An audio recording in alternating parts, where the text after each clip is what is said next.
عليكم. النهاردة بنغوص في واحد من أشهر كتب المساعدة الذاتية وأكثرها تأثيراً، ضع القلق وابدأ الحياة لديل كارنيجي. معانا مقتطفات مهمة من النسخة العربية. هدفنا نستخلص كده أهم الأفكار العملية اللي ممكن نطبقها فعلاً في حياتنا عشان نتعامل مع القلق ده ونعيش أهدى شوية.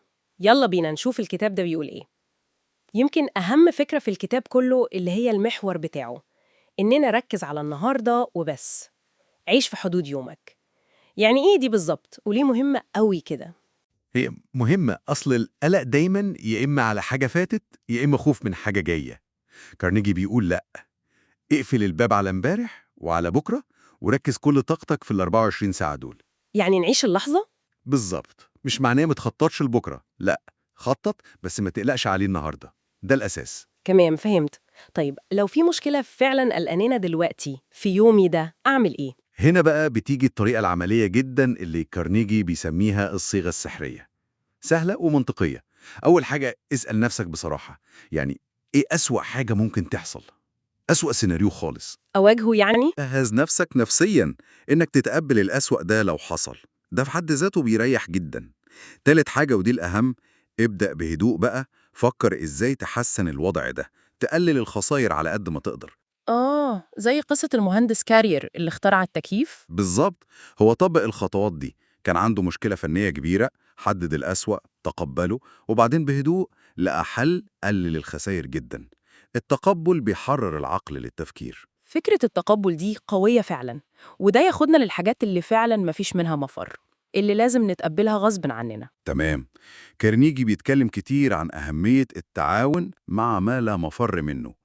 ليه تضيع طاقتك في مقاومة حاجة هتحصل، زي مثلا ظروف خارجية أو حتى مشاكل صحية. قصة الممثلة سارة برنار لما اضطرت تبطل رجلها، أيوة، قصة ملهمة جدا. بدل ما تنهار تقبلت وقالت طيب وبعدين، وكملت نجاحها. التقبل هنا مش استسلام، لا، ده توجيه للطاقة للي ممكن نعمله. طيب دي الحاجات الحتمية، طب والحاجات اللي ممكن تحصل وتقلقنا بس مش أكيدة؟ هنا بقى كارنيجي بيقول نستخدم قانون الاحتمالات. نسأل نفسنا إيه فعلا نسبة إن المصيبة دي تحصل. يعني منكبرش الأمور. بالظبط. أغلب قلقنا على حاجات احتماليتها ضعيفة أصلا. وفي فكرة تانية عجبتني جدا، اللي هي؟ إنه نحط للقلق أمر وقف خسارة، زي البورصة كده.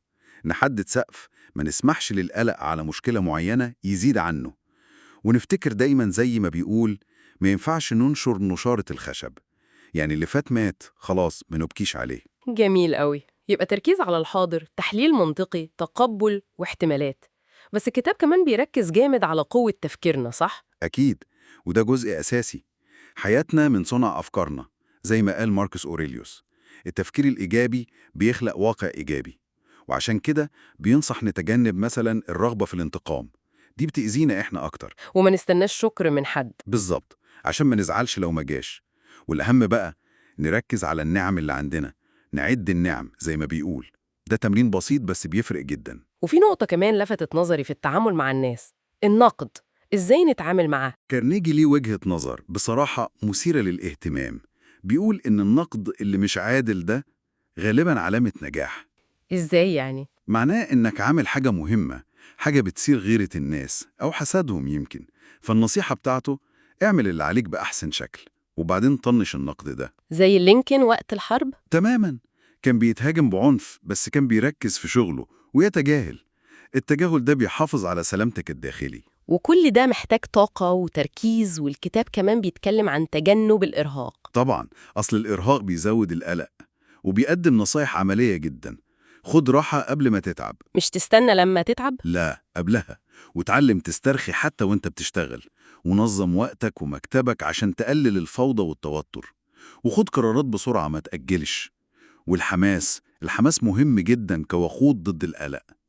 فالخلاصة يعني الكتاب ده بيقدم روشتة عملية ومنطقية عشان نتخلص من عادة القلق دي.